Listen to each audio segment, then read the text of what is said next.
যদি কোনো জাতক কিংবা জাতিকার লগ্নে রবি অবস্থান করে, সেই জাতক জাতিকার জীবনে কোনোরূপ অশুভ ফল ঘটবে না।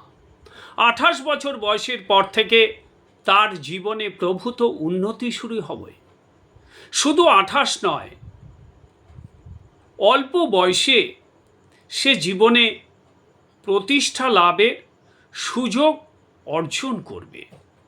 এই জাতক কিংবা জাতিকার জীবনে সমস্ত দিক থেকে তারা সাকসেস পায় ইন জেনারেলি। তবে সেখানে দেখতে হবে রবি কত ডিগ্রির মধ্যে অবস্থান করছেন এবং সেটা কোন লগ্ন সাপেক্ষে, কোন রাশি সাপেক্ষে, সেক্ষেত্রে আপনার ছক মিলবে।